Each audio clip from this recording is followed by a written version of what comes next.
Boa noite a todos. Nós damos o nosso boa noite para os amigos da Rede Amigo Espírita, para a Rádio Brasil Espírita e para todos aqueles que nos acompanham pelas demais redes, como o Facebook e YouTube. Hoje o nosso tema são basicamente três questões do Livro dos Espíritos. Nós vamos fazer a leitura dessas três questões para dar um encaminhamento no tema, no assunto, e em seguida, então, nós vamos discorrer sobre o tema. Do Livro dos Espíritos, é o capítulo 3º, o título é Retorno da vida corpórea à vida espiritual. São as questões de número 149 a 151. Questão de número 149. Em que se torna a alma no instante da morte? Vou repetir. Em que se torna a alma no instante da morte? A resposta dos espíritos é: volta a ser espírito, isto é, retorna ao mundo dos espíritos, que havia deixado momentaneamente. A questão de número 150 é: após a morte, a alma conserva a sua individualidade? Sim, jamais a perde. Que seria ela se não a conservasse? Então, responde-se com uma afirmativa e uma indagação. Então, nós temos a pergunta 150A. Como a alma constata a sua individualidade, uma vez que não tem mais corpo material? A resposta: ela tem ainda um fluido que lhe é próprio, haurido na atmosfera do seu planeta e que representa a aparência de sua última reencarnação, seu perispírito. 150B. A alma nada leva consigo deste mundo? Nada, a não ser a lembrança, o desejo de ir para um mundo melhor. Essa lembrança é cheia de doçura ou de amargor, conforme o emprego que haja feito da vida. Quanto mais pura for, tanto melhor compreenderá a futilidade do que deixa na terra. E, finalmente, a questão de número 151. Que pensar da opinião dos que dizem que, após a morte, a alma retorna ao todo universal? Veio então a resposta. O conjunto dos espíritos não forma um todo? Não constitui um mundo completo? Quando estás numa assembleia, és parte integrante dela e, não obstante, conserva sempre a tua individualidade. Então, essas são as questões, as respostas, e agora nós vamos, então, discorrer sobre esse tema que nós, de antemão, já podemos dizer, é bastante vasto, muitas indagações podem surgir. Nós não temos a pretensão de esgotar o tema, né, porque não seria possível, mas nós vamos trocar ideias, vamos explanar e vamos desenvolver essas questões. Uma questão muito importante é a existência do corpo espiritual. Então, neste momento, nós vamos nos socorrer do apóstolo Paulo, quando ele diz o seguinte: existe corpo espiritual? O corpo espiritual é invisível, pois não é físico nem material. Nesse sentido, sobre esse tema, o apóstolo Paulo esclarece. Agora sim o esclarecimento dele, a colocação, o ensinamento. Semeia-se corpo animal, ressuscitará corpo espiritual. Se há corpo animal, também há corpo espiritual. Vou repetir. Semeia-se corpo animal, ressuscitará corpo espiritual. Se há corpo animal, também há corpo espiritual.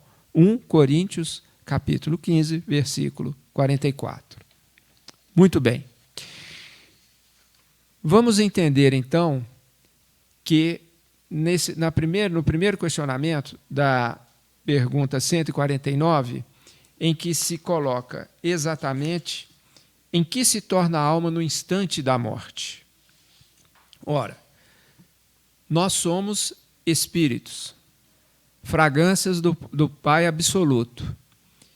E, momentaneamente, nós estamos passando por experiências no mundo físico, no mundo material, com a utilização deste instrumento que para nós foi dado pela espiritualidade, pela divindade, por Deus, como a gente queira entender e sentir. Nós somos espíritos. Muitas pessoas falam, às vezes, quando vão falar sobre esse tema, falam assim, o meu espírito. Não, não é o meu espírito. Eu sou o espírito. Eu sou a fragrância do Pai. Agora, eu me manifesto através de um instrumento, de um corpo físico. Então, esse corpo, ele é o quê? A minha ferramenta, é o meu instrumento de manifestação no momento X, no plano terrestre. O nosso corpo físico, que nós vamos desenvolvendo, nascemos, temos a fase da infância, puberdade, depois fazem como jovem adulto e a velhice. O que acontece? São instâncias, são momentos no desenvolvimento deste corpo, da utilização do corpo. Ele vai naturalmente perecer, este corpo vai retornar aos mananciais do plano físico, mas o espírito, como nós já dissemos aqui em várias ocasiões, nós vamos desencarnar, nós vamos nos descolar deste corpo de carne, se eu posso usar essa expressão, né? Só para fazer essa ideia, e nós voltamos a quê? Nós voltamos à nossa condição como espíritos desencarnados. Então, nós continuamos a nossa vivência em outros planos, em outros mundos planos, em frequências vibratórias diferentes da que nós temos aqui no plano físico. Naturalmente, nós não enxergamos o ultravioleta, nós não enxergamos o infravermelho. Os cães que nós temos em nossas casas, vocês já devem ter percebido como a audição deles é muito melhor que a nossa, tanto no nível superior como inferior.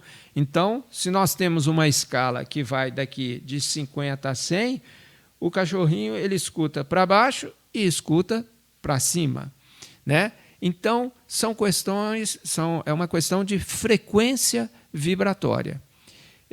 Os chamados médiums, né, principalmente os chamados videntes, eles têm um sistema nervoso preparado para ter uma percepção que vai além da nossa linha comum de visão. É isso, né? Falando de uma forma assim, bem diminuta, bem técnica, seria isso. Essa é a diferenciação. Então, nós voltamos ao mundo espiritual. Nós voltamos de onde viemos. Então, nós estamos o quê? Como espíritos libertos da carne. A Gisele está perguntando, Eduardo, se o espírito, depois que desencarna, isso não é em todas as ocasiões, mas se ele dá continuidade à sua prova mesmo desencarnado. Eu tenho a impressão que ela quer perguntar assim, se a gente continua sentindo todos os resquícios, né, da nossa encarnação passada. Bom, essa é uma pergunta que é bem interessante, né? Agradecemos, porque dá oportunidade de esclarecimento. Basicamente, existem 2 pontos a serem considerados.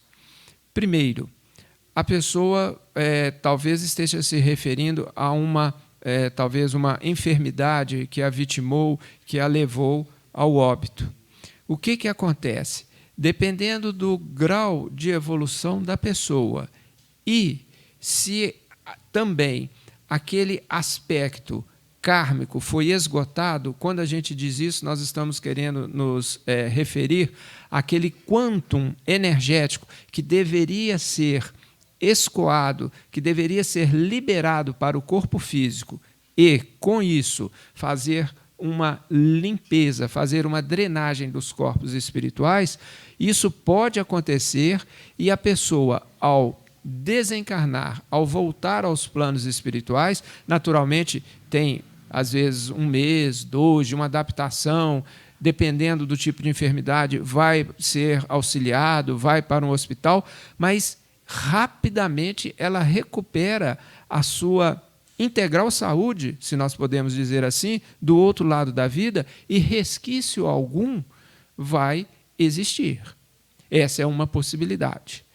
A outra possibilidade é quando o que levou ao óbito, o que levou à morte, pode ter sido provocado naquele momento da morte em si, o tipo de morte vai também influenciar, mas o principal é a questão do grau de consciência, do conhecimento que a pessoa tem para ela fazer a sua diferenciação entre eu sou, eu espírito, e o corpo físico. Então, pessoas que têm ainda dificuldade de entender o corpo como instrumento, pessoas que fazem uma identificação extremamente forte com o corpo físico, sim, elas vão levar resquícios para o plano espiritual, vamos dizer assim, quando desencarnam, e elas vão sofrer ainda por um tempo X aquelas impressões do corpo. Às vezes a pessoa desencarna de uma forma violenta, por exemplo, um acidente de automóvel. Se ela tem conhecimento, facilmente ela vê, bom, aquele é o meu corpo, aquele é o meu instrumento, mas eu sou o quê? Estou como espírito, eu estou desencarnado. Então ela consegue fazer esse distanciamento, e esse distanciamento ele é mental, sentimental.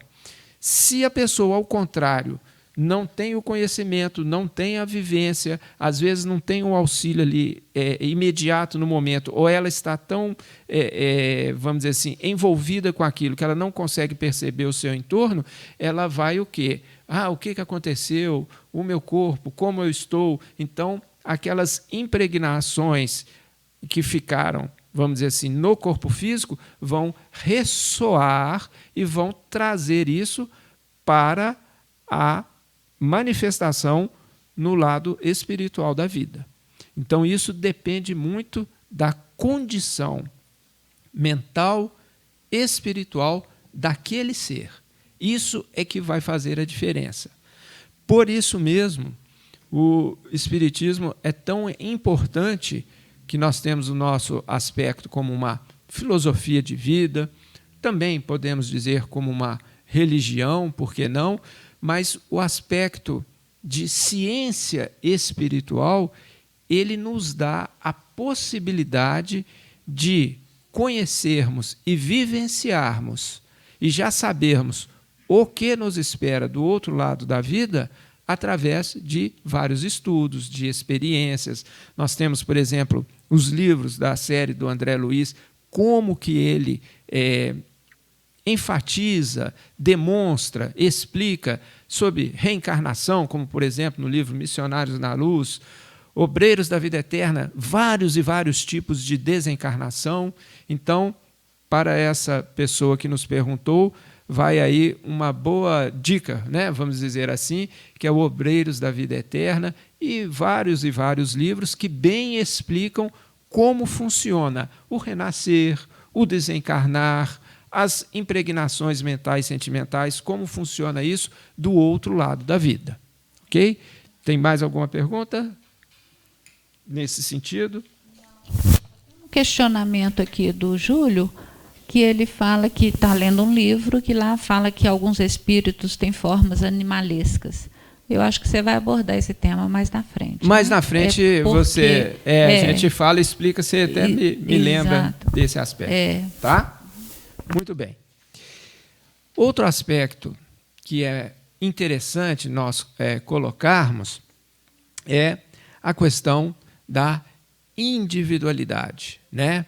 Nós estamos todos aqui encarnados, temos essa roupagem, essa personalidade, corpos físicos, né? Um diferente do outro. Esse, como eu já disse, é o nosso instrumento, é o corpo que nós habitamos. Então, existe na mente de alguns seres a preocupação. Quando eu desencarno, isso tudo vai acabar? Né? A pergunta seria, eu vou acabar? Eu vou me reintegrar num todo? Né? É o chamado panteísmo puro, né? O panteísmo, ele traz uma ideia, grosso modo, de que somos o quê? Partículas, né, de um ser maior, e que, ao final, por exemplo, dessa experiência, nós voltaríamos para um todo, onde nós perderíamos a nossa individualidade. Bom, podem ficar tranquilos, porque isso não ocorre. O panteísmo, se a gente pode dizer assim, no aspecto de energia e matéria, sim, voltam para os mananciais, mas nós somos espíritos, individualidades, nós somos gerados pelo Pai Absoluto como sua fragrância. Então, a partir daquele momento em que nós somos gerados, nós somos eternos, nós não vamos ser reabsorvidos e vamos perder a nossa individualidade. Uma questão também que nos dá bem essa orientação, vamos dizer assim, é a questão da justiça divina. Todos nós temos aqui noções básicas de justiça.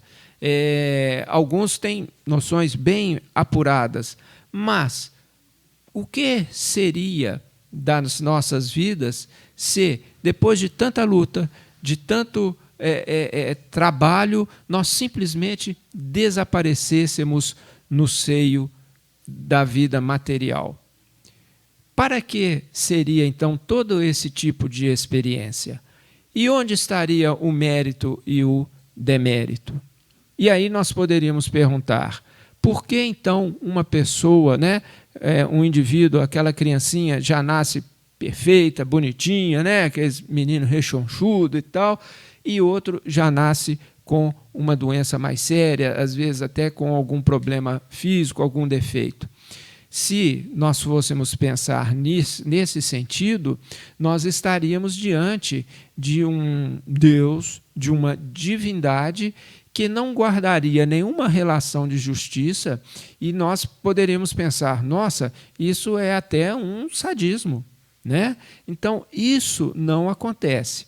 A própria lei de causa e efeito, ou como os indianos, os hindus, brahmanos chamam a lei do karma, ela bem explica e exemplifica.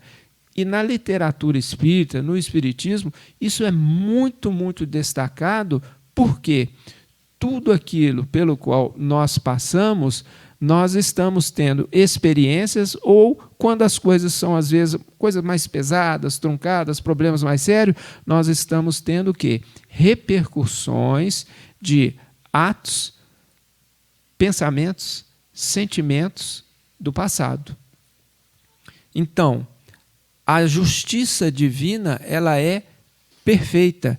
Esse encadeamento de vidas em que as vidas vão se sucedendo e também os acontecimentos, nós temos, se nós conseguíssemos ver essa cadeia, né? Vamos dizer assim, José, depois dá um espaço, João, Pedro, Raul ou Maria, Fernanda, e por aí vai, são 10 vidas, 20 vidas, 30 vidas, nós teríamos então essa percepção bem nítida do quê?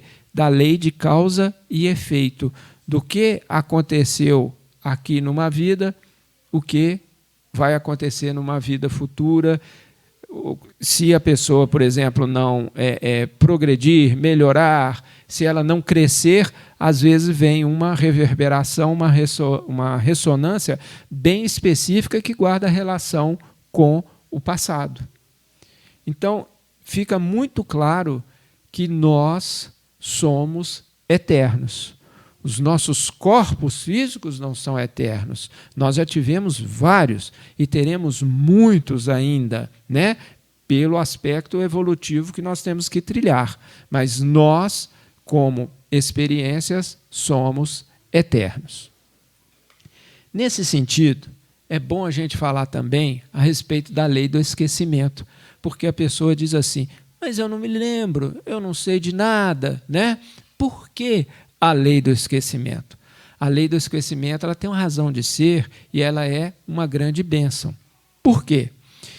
Se nós tivéssemos a plena consciência de, vou chamar aqui, vou exagerar, de milhares de vidas, ou vamos colocar assim, 1000 vidas para trás, como o nosso grau evolutivo, nós estamos ainda num planeta, né, de expiações e provas, um planeta que está, graças a Deus, está avançando, está crescendo, mas temos ainda muitos problemas, nós vamos perceber que em muitas vidas, pelo grau de consciência, nós tivemos atitudes muito equivocadas, a maioria por ignorância, pelo grau de consciência naquele momento.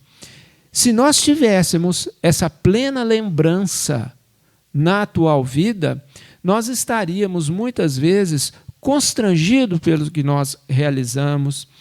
Nós vamos conviver com um filho, com a filha, com o pai, com a mãe, com o irmão, e nós vamos identificar, nossa, eu fiz isso para ele, nós nos enrolamos naquela vida,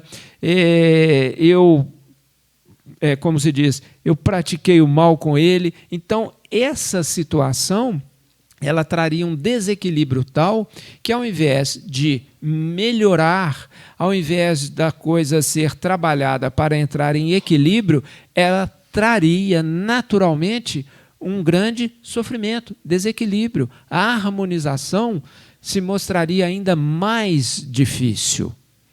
Existem algumas pessoas que, pelo grau evolutivo ou pela necessidade, às vezes têm uma determinada lembrança, às vezes lembrança espontânea de vida passada.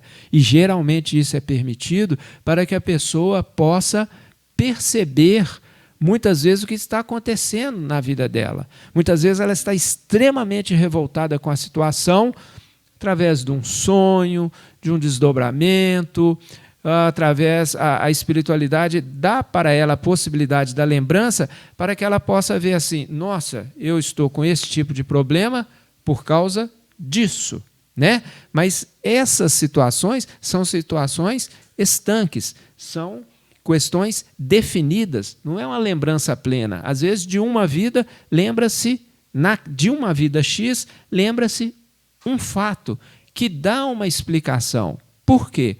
Quando o indivíduo sabe por que sofre, qual a razão daquilo, ele começa a compreender melhor a mecânica da vida e ele pode, então, o quê? Afrouxar um pouco os laços às vezes, da raiva, da revolta, que só está trazendo para ele o quê? Maiores problemas, não é? E, a respeito do esquecimento, nós vamos falar aqui de uma situação que acontece, não que acontece sempre, mas que pode acontecer do outro lado da vida. Às vezes a pessoa desencarna, vai para um local que ela julga não merecer, porque nós vamos para onde nós podemos ir, pelo aspecto vibratório, eletromagnético dos nossos corpos, da nossa própria alma, do nosso próprio ser. Qual foi a vida que eu levei? O que eu realizei? Então, isso está exatamente proporcional ao que eu vou ter na volta ao mundo espiritual. E às vezes a pessoa chega do lado de lá, não está satisfeita, revoltada. Então, existem situações específicas em que técnicos são escalados para levar àquela pessoa as recordações para que ela possa entender por que aquilo está acontecendo. Então, numa gíria da espiritualidade, eles dizem assim: o fulano está recalcitrante, ele não entende, ele não compreende, ele está revoltado, ele acha que é tudo injusto, então vamos ao famoso telão. O que é o telão? O telão é um local adequado, como se fosse uma cabine de passe. Existem poltronas ali que a pessoa senta confortavelmente e esses técnicos vão induzir a pessoa a lembrar. Eles vão abrir a memória, vamos dizer assim, aquela gavetinha do corpo mental e do corpo emocional que vai trazer a memória de um instante X, de uma vida X. Então ele vai recordar aquela vida. E aquilo é lançado como se fosse numa tela, né? Uma tela de uma televisão grande, uma pequena tela de cinema. E ali ele primeiro vê, mas como aquilo diz respeito à própria vida dele, logo depois ele vivencia aquilo outra vez. E aí ele vai entender exatamente o que aconteceu. Então, ele vai lembrar. Muitas vezes não são lembranças agradáveis, a pessoa não fica bem, já tem gente preparada para cuidar, né? Como se fosse um verdadeiro hospital, um local adequado para que aquela pessoa possa, então, se reestabelecer. São casos extremos em que o indivíduo se propõe a grandes revoltas, a grandes vinganças, sem entender o porquê aquilo está acontecendo. Então ele vai ver também que ele está envolvido muitas vezes numa trama em que ele tem a sua participação, ele tem a sua cota X. Porque muitas vezes a pessoa se coloca assim: eu sou inocente, eu sou o bonzinho, eu sou o legal e tal, mas isso não é real, né? Todos nós temos as questões do passado e temos que trabalhá-las. Então, esse é um recurso utilizado pela espiritualidade para sanar esse tipo de problema. Aqui, sobre esse assunto ainda, para dar mais um esclarecimento, aqui no plano físico, já de uns 30, 40 anos, nós temos aqui algumas chamadas terapias de vidas passadas. Isso é válido? Isso é interessante? Sim, mas dentro de determinados critérios. Tem que ser pessoas habilitadas para tal, dentro das possibilidades, o melhor ainda, com indicação por exemplo, da espiritualidade, muitas vezes, para o que vai fazer, e vai ser trabalhado um ponto específico para aliviar determinados sintomas. Então, não é uma coisa generalizada, porque tem pessoas que ficam assim: eu quero fazer, será que eu fui... Os homens gostam muito de heróis, né? Napoleão, não sei o quê e tal. As mulheres: será que eu fui rainha, se eu fui isso, se eu fui aquilo? Então, existe uma infantilidade muito grande com relação a essas questões, né? É uma verdadeira fantasia com relação a isso. Por quê? Uma pessoa pode ter sido, não sei, um rei, uma rainha, um duque, alguma coisa assim, né?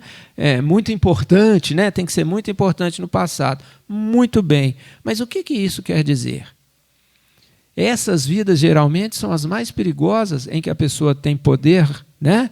Em que ela o quê? Ela escorrega, cai, né? Vamos imaginar aqui que o indivíduo foi general romano. Ah, que bacana, você foi general romano. Será que é? Quantas mortes ele é responsável? Quantas crianças deixaram de nascer? Quantos se tornaram viúvas por causa daquelas guerras, daquelas situações? Então, essas questões têm que ser vistas com um outro parâmetro, com um outro paradigma. Por quê? Nós temos que nos ver como espíritos eternos. E tudo que nós realizamos, existe o quê? A consequência. Muitas vezes nós não enxergamos, não vemos, não queremos ver. Ok, a espiritualidade sabe apreciar e, entre aspas, né, vou usar o termo julgar da melhor forma possível, porque eles sabem a motivação, o que a pessoa estava passando, a pessoa muitas vezes estava sofrendo um grande assédio. Tudo isso é considerado pela espiritualidade quando eles vão trabalhar os mapas kármicos das vidas futuras. Então, o não julgueis que o Senhor Cristo ensinou, ele é muito importante, porque nós estamos vendo uma pessoa, uma situação, nós estamos vendo um caixotinho aqui, agora. O passado. Não vemos, não sabemos o que ele realizou. Ele está fazendo algo que muitas vezes ele fala, não, isso é errado. Ok. Condena-se o pecado, não o pecador. Por quê? Você não sabe que situação que ele está enfrentando. Mentalmente ele está sadio ou ele está doente, né? Não que seja como uma desculpa, mas o que está envolvendo toda aquela situação? Então nós temos que ter muito critério, muito cuidado para afastar esse julgamento, né? Esses julgamentos em que muitas vezes nós falamos assim, não, pega, mata, faz isso, faz aquilo, pena de morte, babá. Isso vai para a nossa cota de ignorância, que, no exato sentido da palavra, porque nós ignoramos todo um contexto que está envolvido. O que é importante a gente destacar é que a espiritualidade superior, Deus, a divindade, eles sabem fazer da melhor forma possível para todos esse trabalho, essa conexão entre as questões kármicas, entre as questões de causa e efeito. Então, esse ponto é muito importante a gente colocar e fixar. Um outro ponto também, e está ligado à questão, em parte, à questão do esquecimento, agora, em parte, dando um outro paradigma com relação à morte, vivência espiritual e vivência material, no livro Nosso Lar, no livro, sim, e no filme Nosso Lar também, é muito interessante que tem um momento, uma parte do livro, na outra no filme, que o Lísias, aquele que ajudou, né, o André Luiz, logo que ele chega no Nosso Lar, ele está, em determinado momento, muito triste, né? Ele está chorando e ele acompanha a mãe dele até um departamento. Que departamento que é esse? É o departamento da reencarnação. Para ele, naquele momento, haveria o quê? Um corte. Haveria, se eu posso usar a expressão, eu vou colocar aqui entre aspas, a morte da mãe dele no plano espiritual. Como que é isso? Ele estava já convivendo com a mãe muitos e muitos anos ali, no Nosso Lar, né? A mãe dele tinha uma condição espiritual muito boa e tudo, mas ela se programou para o quê? Uma reencarnação. Então ela estava se encaminhando para fazer a redução do corpo espiritual, para fazer todo aquele molde, porque ela iria reencarnar. Então, para ele, era o quê? Era um tipo de morte. Da mesma forma, quando a gente, né, conhece a pessoa, é um amigo, é um familiar, nós estamos aqui no plano físico e a pessoa parte para o outro lado da vida. Ainda que você tenha conhecimento espiritual, não tem jeito, é um rompimento, é um corte, a gente sente, não tem como, você é espírito, então você não tem que ficar triste, não tem que ficar... Olha, isso é uma grande ignorância. Nós sabemos da realidade do pós-morte, da realidade da vida nos outros planos, mas e as ligações emocionais, sentimentais que nós temos com a pessoa? Então, a gente sofre com aquele desligamento. Não vamos desesperar, mas o sofrimento, ele existe. Cada um tem o seu tempo de luto, uma recuperação é mais rápido, outro não, demora um pouco mais, mas isso faz parte da vida. Então, nós temos sempre que analisar essa questão sobre qual o ângulo que eu estou vendo. Porque se eu estou aqui encarnado e um amigo, um parente, ele vai para o mundo espiritual, cessa aquela vida, aquele corpo físico deixa de funcionar, o que acontece? Nós vamos ter um sentimento. Mas, se nós estamos na espiritualidade, convivendo com várias pessoas, e um amigo nosso lá vai reencarnar, você fala, nossa, eu estou perdendo o quê? Um convívio. Eu estou perdendo o quê? Aquela pessoa naquele momento. Não é? Então, é muito interessante nós pensarmos nestes aspectos, ok? Na verdade, nós, né, temos muito medo de passar para o lado de lá, né, porque fala assim, como que vai ser? O que eu vou encontrar? Como é que vai ser lá? E da mesma forma, os espíritos que estão do outro lado e, por exemplo, estão equilibrados, estão numa cidade espiritual, né, boa, trabalhando e tal, eles falam assim, nossa, vou reencarnar? Será que eu vou? Será que eu não vou? Quem vai ser meu pai? Quem vai ser minha mãe? Que situação que eu vou enfrentar? E quando a gente vem para o corpo físico, a gente não aparece na porta da casa dos nossos pais com 10, 15, 20 anos. Oi, tudo bem? Eu sou fulano. Eu vim aqui porque a espiritualidade mandou, sou seu filho, então vou viver com você. Você vai fechar a porta e vai assim, vai embora, sai daqui, né? Você não, que conversa que é essa? Nós nascemos o quê? Como bebês, indefesos, não é? A nossa mãe, o nosso pai vai ter que cuidar, vai ter que ficar a noite sem dormir, vai educar. Então, é um processo todo especial. Por quê? Porque a lei do esquecimento, nesse sentido, é importante e porque a reencarnação, na verdade, ela se completa aos 7 anos. Até então, nesse período de 7 anos, daquela criança, ela está sendo moldada pelos pais, pelo ambiente familiar, pelo país, pela cultura. Tudo que ela está vivenciando ali é importante para o propósito daquela reencarnação. Então, tem pergunta? Vamos lá. É uma colocação minha mesmo. Quando você falou, né, do bebezinho, né, da gente não chegar já pronto, né, já crescido, né? A gestação é justamente isso, né? É para a interação do espírito reencarnante com os pais, né, que vão aceitá-lo.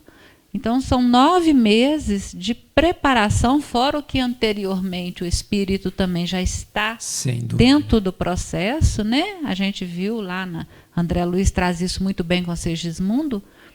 E a gestação é para a gente gestar mesmo, a aceitação, trabalhar isso tudo, né, do ser reencarnante. Então, é todo um trabalho quando a mãe vê o bebezinho lá mexendo na sua barriga, que ela sente, o pai, a mãe, é uma alegria total, para já ir trabalhando esse amor incondicional e essa aceitação, né? Sem dúvida. O papel dos pais, e no caso, claro, né, a mãe, ele é importantíssimo porque tem que haver essa interação energética, mental, né, sentimental. Muitas vezes tem assim até algumas crendices populares, mas e tem fundamento, né? Os desejos da mãe, às vezes tem uns desejos diferentes, né? Por quê? Porque a partir de um determinado momento, mesmo que aquele ser que vai reencarnar, ele ainda não está, vamos dizer assim, ainda não iniciou a gestação propriamente dita, já existe toda uma interação com a mãe, com o psiquismo da mãe. Também, vamos dizer assim, vou usar a expressão aqui, o pai também fica grávido, né? Claro que não na forma da mãe, mas eu digo no aspecto mental, sentimental. Mas a ligação específica e fundamental é com a mãe. Então, tem que haver esse acoplamento, tem que haver essa interação para o sucesso da gestação. Então, muitas situações que às vezes ocorrem, às vezes problemas da gravidez, pode ser o problema do reencarnante que ele vai chegando, aí ele como se desistisse, falei assim, não, essa reencarnação para mim não vai dar, está pesada, ele volta. Então, existem os chamados abortos espontâneos, que eles estão vinculados o quê? Muitas vezes a essa desistência do reencarnante, quando ele vê, não vai dar, está com medo, são várias as razões, né? Vários os motivos, mas tudo isso está envolvido, esse componente mental, sentimental, energético que deve haver para o sucesso de uma reencarnação. A Sony falou a respeito do livro Missionários da Luz, que ele é excelente para quem quiser estudar, ler, aprofundar, porque as explicações são muito bem colocadas e o André Luiz ali, como um aprendiz, vamos dizer assim, ele fica perguntando como é que é isso, como é que é aquilo, como é que faz, né? Naturalmente para trazer esses esclarecimentos até nós. Então, esse é outro livro bastante interessante. Então, só para fechar ainda um ponto. Até os 7 anos, nós vamos chamar que a criança vai passando por diversas fases, né? Tem crianças que vêm amiguinhos, né? Por aí vai. Tem crianças que falam assim, né? Eu conheço alguns casos, falam assim, você não é meu pai, você não é minha mãe, eu quero é o meu pai. Por quê? Ele está o quê? Lembrando de situações pretéritas. Porque a criança, quando ela nasce, e até os 4, 5 anos, né? Ela está com a consciência muito mais do lado de lá do que no corpo físico. Então, essas manifestações são naturais. E quando a criança completa os 7 anos, o que acontece? Existe o fechamento de um ciclo em que aquele ser reencarnante, ele assume totalmente o seu corpo. Tanto que eles falam, né? Crise do 7, né?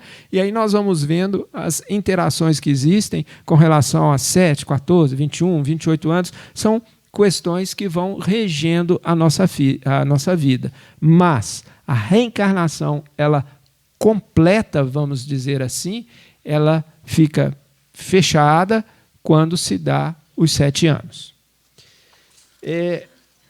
Um outro aspecto que nós gostaríamos de falar também, né, neste assunto, é que muitas vezes faz um contraponto entre morte e vida. Morte, ele tem como um contraponto, se eu posso dizer assim, o nascimento ou renascimento. A vida, ela existe. Um corpo morre, mas o ser continua a viver. Um indivíduo nasce, ele vai ficar reduzido àquele corpo físico, mas a vida está presente. Então, vida, ela existe em variadas manifestações. Agora, para nós, como portadores do corpo físico, o que nós temos como um paralelo, como contraponto, é nascimento ou renascimento e a morte. A vida, ela pré-existe e sobreexiste, né? Nós estamos vivenciando o chamado a chamada transição planetária, né? O nosso orbe, ele, de uma forma geral, ele está passando por uma revolução, né? No aspecto mental, aspecto sentimental, nas formas, vão ser alteradas as formas de se fazer política, a economia. Tudo isso vai ter que dar um salto, tudo isso vai ter que haver um crescimento para acompanhar o momento do nosso planeta e acompanhar principalmente, como nós estamos aqui, né? O nosso planeta, ele é uma escola, ele é um hospital, né? Então, existem fases bem definidas pela espiritualidade do que o planeta tem que alcançar.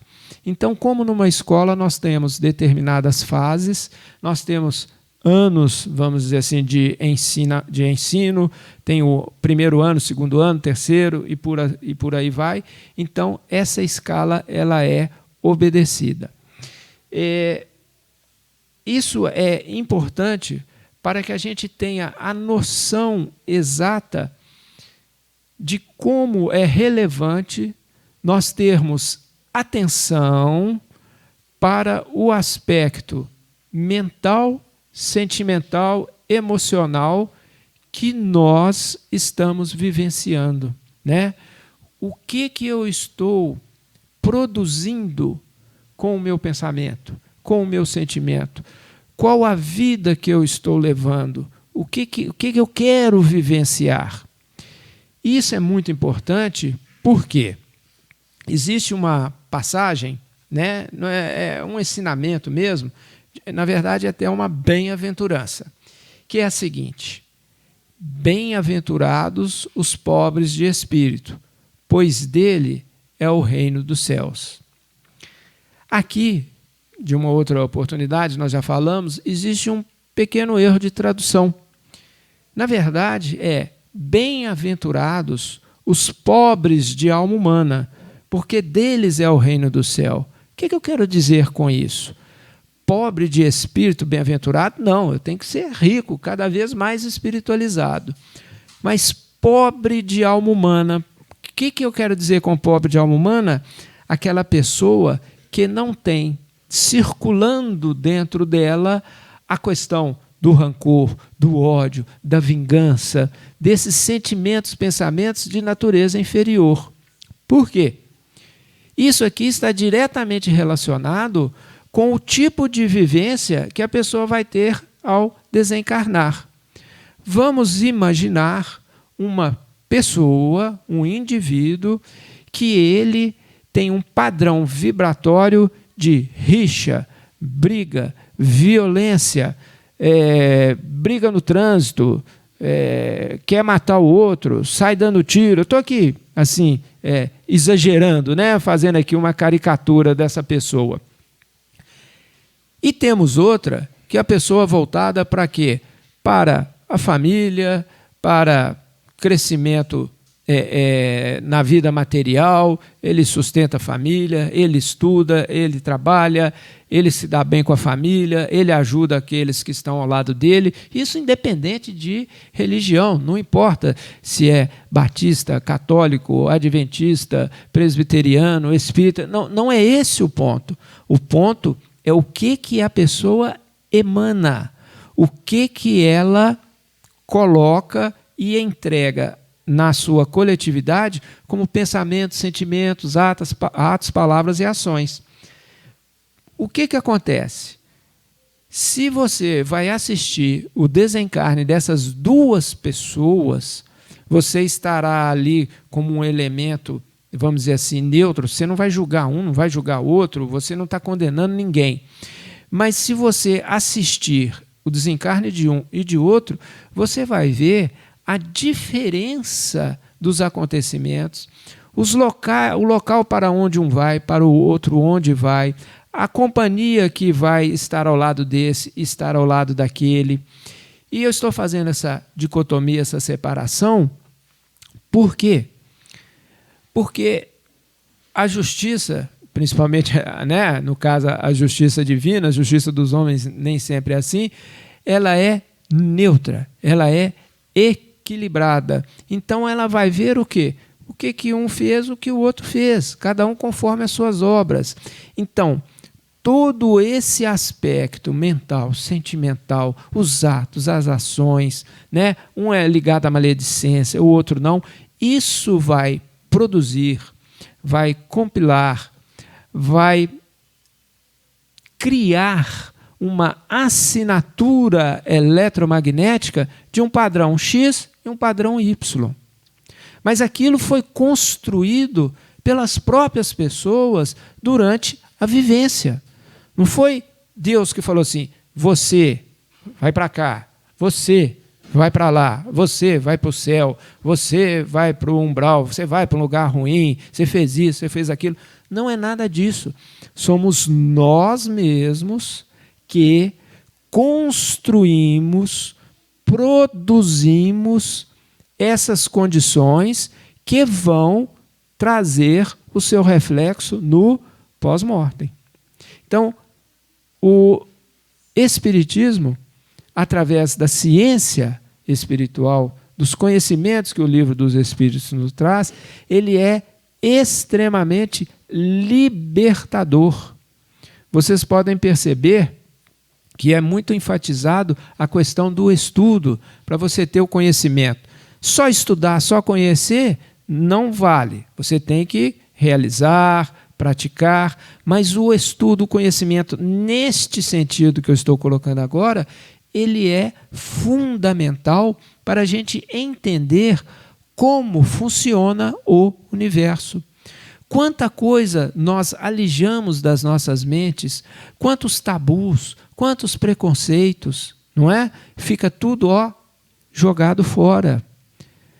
Porque já existiu no nosso planeta, em determinados momentos, a situação do indivíduo pagar uma quantidade, as chamadas indulgências, está aqui, eu fiz isso, então tá, daqui um valor X, está liberado.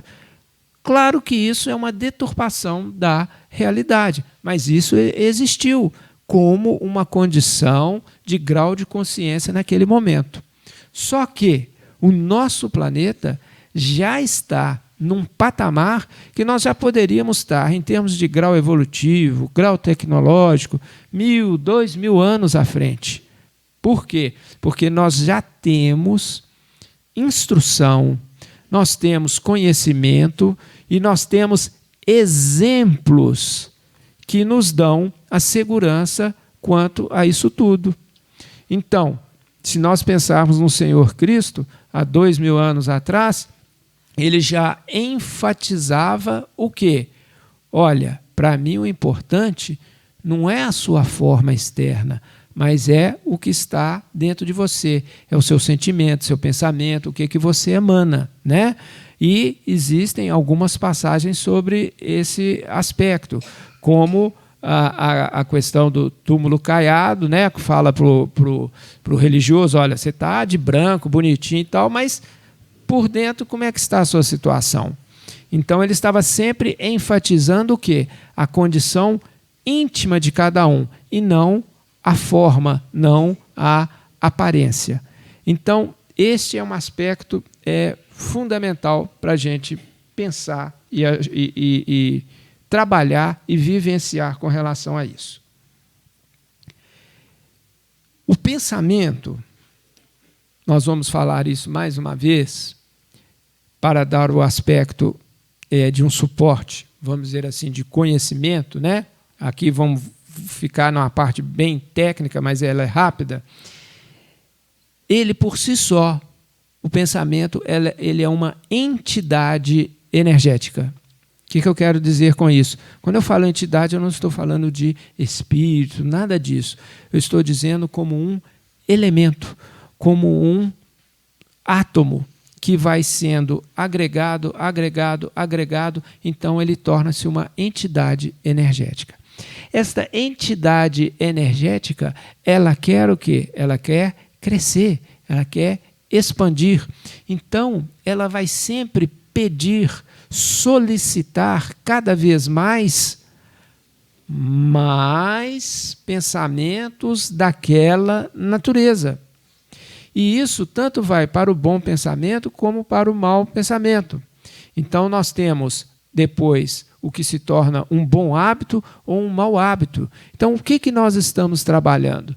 Nós temos que pensar que nós estamos trabalhando com uma entidade energética e que nós temos que aumentá-la, colocar ela melhor, ou nós temos que diminuir aquilo, cessar até apagar. É um campo de força eletromagnético. E isso que nos dá a condição de tanto melhorarmos como piorarmos. Então, os antigos diziam: a natureza é cega. O que quer dizer isso? A natureza é cega? Não é que a natureza é cega. A natureza é neutra, ela é equilibrada. Então, nós, como espíritos, é que vamos dar o tom das nossas criações. Eu vou criar A, B, C, D, para cima, para baixo, para o lado. Aí entra a minha responsabilidade. E o que acontece? Isso vai refletir, como nós já dissemos, em todas as nossas condições de vida como encarnado, de vida como desencarnado. Então, é um ponto em que nós adquirimos a responsabilidade sobre nós mesmos.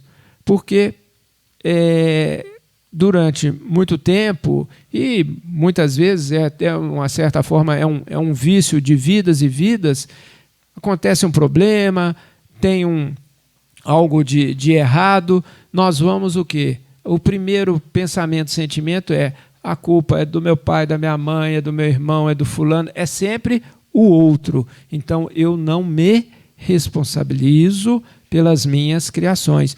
E isso é difícil, porque nós vamos nos desnudar de desculpas, e nós vamos começar a raciocinar, mas principalmente a sentir como espíritos eternos e o que eu vou fazer da minha vida.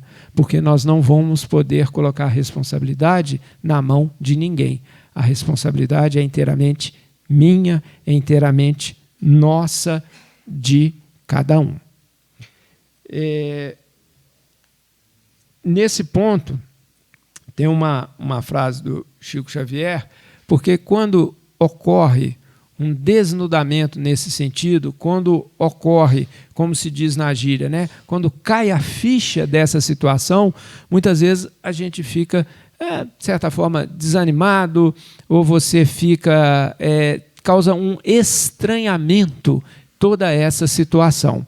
Então tem uma frase do Chico Xavier que ela é muito interessante, ela é ao mesmo tempo consoladora, mas ela dá ânimo e ela é muito impactante se nós conseguirmos sentir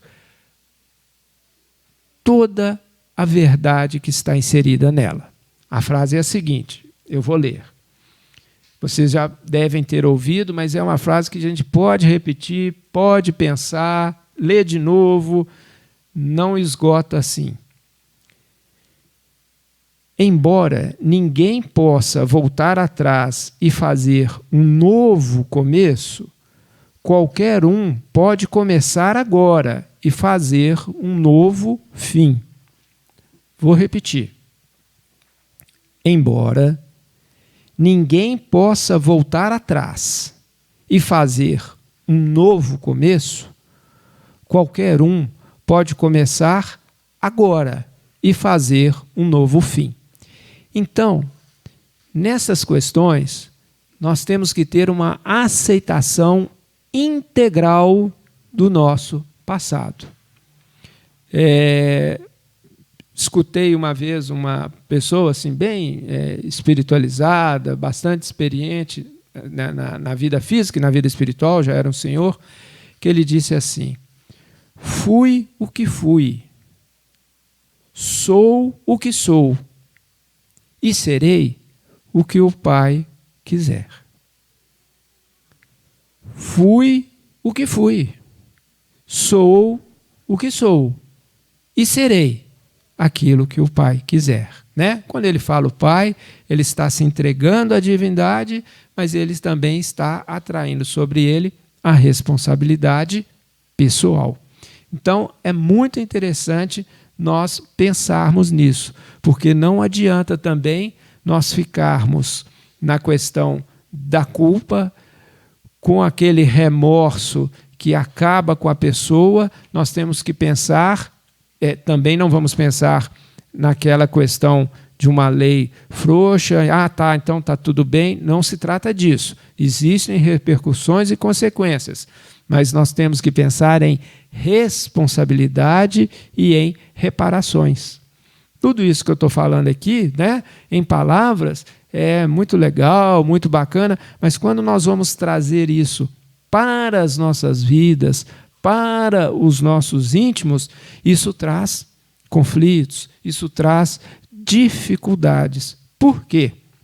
Porque nós estamos trabalhando com energias que não estão instaladas em nossos corpos, né? Nos corpos espirituais, nos outros corpos,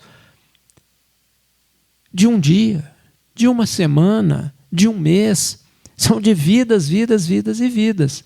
Então nós temos que ter a consciência, a paciência, a força de vontade e o conhecimento espiritual para a gente saber lidar com isso. Por quê? Um indivíduo que está, vamos imaginar aqui agora, ele está no campo de futebol, tomando cerveja com os amigos, vai sair, não estou dizendo que isso é pecado não, viu gente? Não tem problema nenhum não.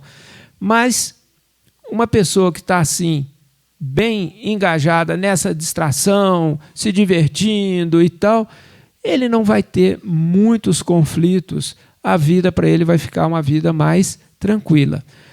Quando, por determinadas situações, você começa a fazer uma interiorização e você parte para o autoconhecimento, aí você vai se ver, você vai se conhecer, você vai se defrontar com seus próprios defeitos, com as suas deficiências, né? Então, você tem que ter um auto-amor, não como uma indulgência, não é isso, mas um auto-amor de você perceber que em muitas situações o que você realizou foi aquilo que no momento, o seu grau de consciência, né? Ou como se diz na química, aí, né? Nas condições normais de temperatura e pressão, deu para fazer ali, era o que era possível. Mas, repito, nós temos que ter conhecimento, paciência, auto-amor para buscarmos o nosso autoconhecimento. Só assim poderá haver uma efetiva libertação. Libertação em que sentido? De um crescimento. Porque quando isso não ocorre, aquelas situações, elas se repetem. Então, vem as questões da repetição. Se está repetindo demais, para e pensa, por que isso está acontecendo? Qual o meu envolvimento nisso? Qual a minha responsabilidade nesta situação? Então, é um convite, vamos dizer assim, à reflexão, é um convite a uma interiorização para nós pensarmos sobre esses aspectos. Tem alguma pergunta, Soni? Não? Então, tá bom. Bom. Agora, um outro assunto também importante, dentro do contexto que nós estamos vivendo no nosso planeta, que nós temos situações muito boas, questões espirituais sendo desvendadas, muitos ensinamentos interessantes, tem muita coisa boa sendo trabalhada e sendo colocada no nosso planeta. mas também existem coisas negativas. Então, hoje nós estamos vivendo uma ebulição de quê? De ensinamentos, questionamentos. Alguma pergunta? Não, tá. Tá joia. Questionamentos da vivência no nosso planeta.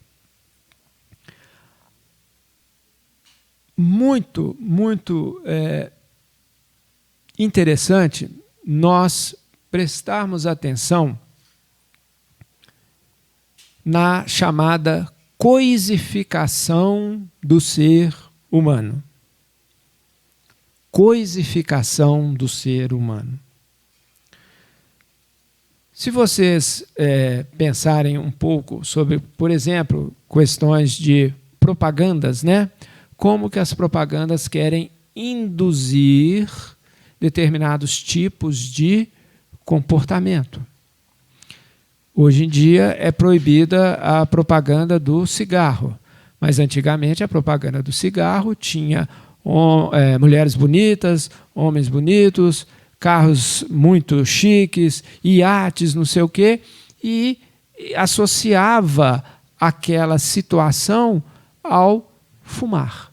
Então, a pessoa achava que fumava o cigarro X ou YZ e que, de alguma forma, todo aquele entorno, né, iria surgir na vida dele. Então, estava se vendendo uma sensação. Ao mesmo tempo, estava se vendendo uma mentira. E, ao mesmo tempo, também, para muitos, vendeu-se o quê? Problemas pulmonares seríssimos. Muito bem. Nós temos que abrir a nossa mente para o que chega a nós pela literatura, pela música, pela televisão e realizarmos um filtro. O que está por trás? Ou qual a mensagem que este programa, que este livro, que este filme está trazendo? Por quê? São induções que são feitas para toda a população. Então, muitas vezes vão sendo criados e manejados, né, sistemas de quê? Sistemas de crença, questões como a pessoa deve ser no aspecto corporal. Ela tem que ser uma pessoa muito esguia, muito bonita, tem que ser isso, tem que ser desse jeito, tem que ter aquele carro, tem que consumir isso. Então, nós temos que prestar atenção o que está chegando a nós como indução. E, nestes aspectos, não vai também só um aspecto consumista, só um aspecto de produto, mas muitas vezes vende-se uma ideia, uma crença que vai muito além disso. Nós temos um sistema neuronal que nós podemos trabalhar com coisas e pessoas. Vamos supor que eu tenho aqui uma caneta, ou eu pego esse papel aqui, e eu acabou, amasso, jogo fora. Problema nenhum, é um papel, né? Não tem nenhum tipo de problema. Porque isso aqui é o quê? É uma coisa, é um elemento. Se num filme bem feito, com bons atores, você vê uma pessoa espancando a outra, torturando a outra, você já vai ter um outro tipo de sentimento, pensamento. Principalmente se você vê, por exemplo, vai fazer uma maldade com alguma criança, aquilo já te toca de uma forma inteiramente diferente. Por quê? Porque você está observando, sentindo e vendo por um outro caminho, que é o caminho da pessoa. Por que eu estou dizendo isso? Para nós prestarmos atenção com a coisificação. Na escravidão, nosso país teve essa situação, O que foi feito? Como que você faz para tirar de um grupo de seres a coisa mais, vamos dizer assim, sublime, a coisa mais espiritualizada que ela tem, que é a natureza humana? Você vai coisificá-la. Como que eu vou coisificar se é uma pessoa? Eu vou explicar. Você coisifica, a pessoa pode coisificar quando você fala que negro, né, há tantos anos atrás, o negro questionava se ele tinha alma. O negro, ele era uma mercadoria. Então as maiores atrocidades foram cometidas, mas o que aconteceu? Não, mas ele é uma coisa. Ele não era gente. Então, quando isso é induzido, a percepção que é passada, ela tramita, ela pula da pessoa, do ente, do ser humano para uma coisa. Um outro exemplo, judeus na Segunda Guerra Mundial. Judeu é coisa. Claro que isso vem em cima de quê? De toneladas, toneladas e toneladas de propagandas. Propagandas que são feitas das mais variadas formas, propagandas subliminares e por aí vai.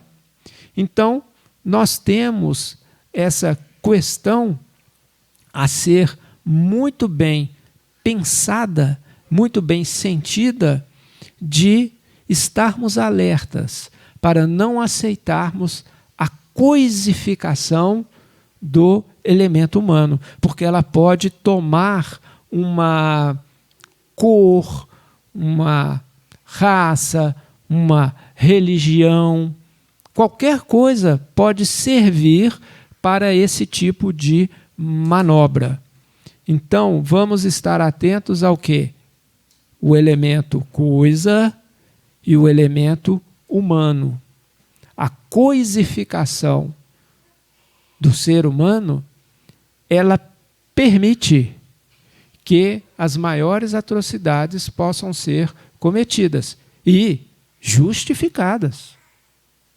Então, esse é um aspecto para nós pensarmos, né? Um outro aspecto também muito interessante é que nós temos que ter consciência da nossa natureza como portadores de coisas boas, de virtudes, mas também de defeitos.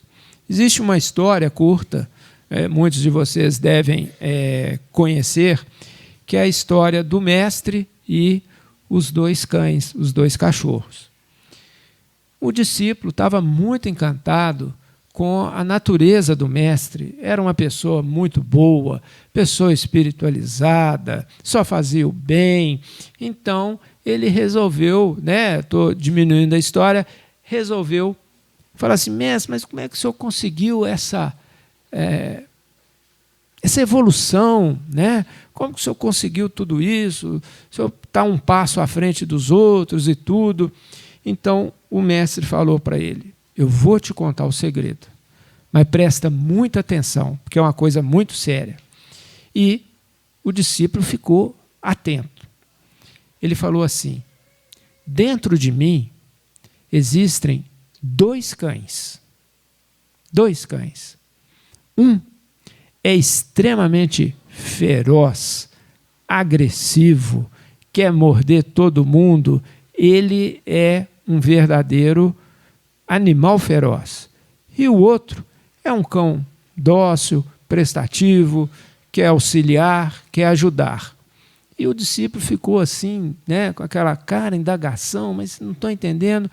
E ele disse: é isso mesmo, nós temos esses dois lados, nós temos esses dois cães, vamos dizer assim.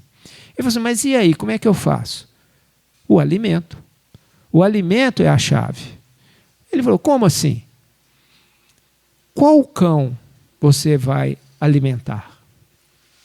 Então, todo dia de manhã, quando você acorda, você pensa assim: a quem eu vou dar comida?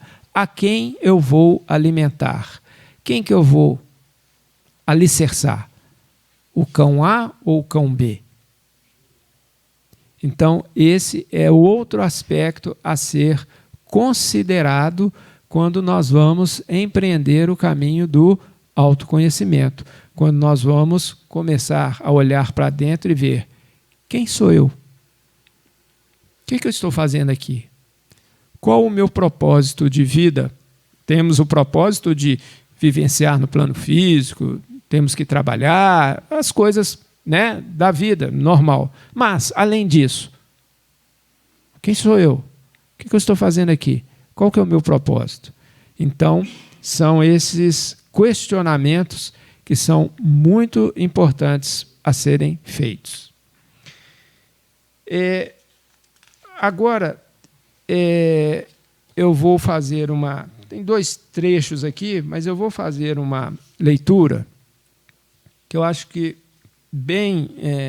encaixa bem e ilustra tudo isso que nós conversamos e falamos. O livro é Pensamento e Vida. O espírito que dita a obra é o Emmanuel. E a psicografia, vamos dizer assim, né, a mediunidade, veio através do Chico Xavier. A lição é a de número 8. O título é Associação. Soninho, estou de olho aqui no tempo, tá? Vamos lá.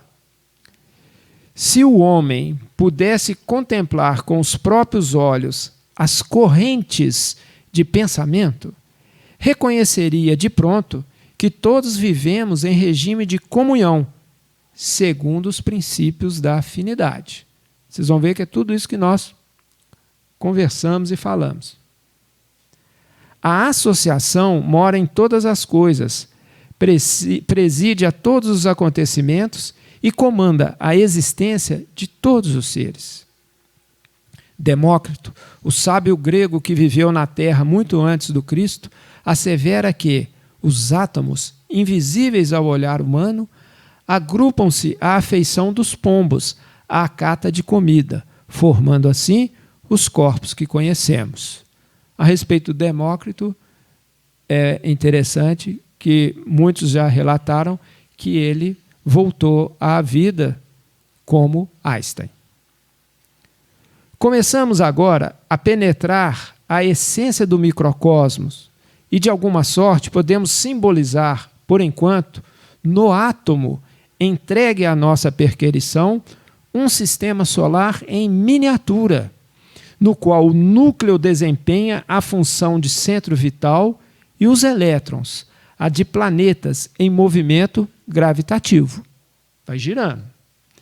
No plano da vida maior, vemos os sóis carregando os mundos na imensidade em virtude da interação eletromagnética das forças universais. Assim também na vida comum. A alma entra em ressonância com as correntes mentais em que respiram as almas que se lhe assemelham. Assimilamos os pensamentos daqueles que pensam como pensamos. É que sentindo, mentalizando, falando ou agindo, sintonizamo-nos com as emoções e ideias de todas as pessoas, encarnadas ou desencarnadas, da nossa faixa de simpatia. Estamos invariavelmente atraindo ou repelindo recursos mentais que se agregam aos nossos, fortificando-nos para o bem ou para o mal, segundo a direção que escolhemos. Foi o que nós falamos aqui. Em qualquer providência e em qualquer opinião, somos sempre a soma de muitos. Expressamos milhares de criaturas e milhares de criaturas nos expressam. O desejo é a alavanca de nosso sentimento, gerando a energia que consumimos, segundo a nossa vontade. Quando nos detemos nos defeitos e faltas dos outros, o espelho de nossa mente reflete-os de imediato, como que absorvendo as imagens deprimentes de que se constituem, pondo nossa imaginação a digerir essa espécie de alimento, que mais tarde se incorpora aos tecidos sutis da nossa alma. É uma indução, uma autoindução. Com o decurso do tempo, nossa alma, não raro, passa a exprimir, pelo seu veículo de manifestação, o que assimilara, fazendo-o, seja pelo corpo carnal entre os homens, seja pelo corpo espiritual de que nos servimos, depois da morte. Olha que interessante, é todo interessante, é importante, mas olha só. É por essa razão que geralmente os censores do procedimento alheio acabam praticando as mesmas ações que condenam no próximo. Porquanto, interessados em descer as minúcias do mal, absorvem-lhe inconscientemente as emanações, surpreendendo-se um dia dominados pelas forças que o representam.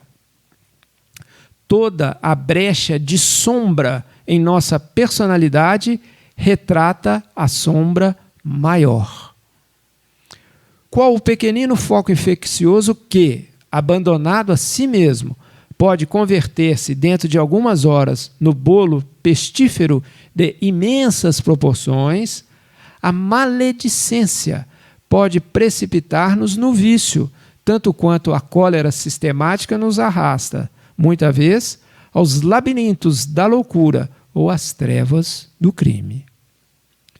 Pensando, conversando ou trabalhando, a força de nossas ideias, palavras e atos alcança, de momento, um potencial tantas vezes maior quantas sejam as pessoas encarnadas ou não que concordem conosco.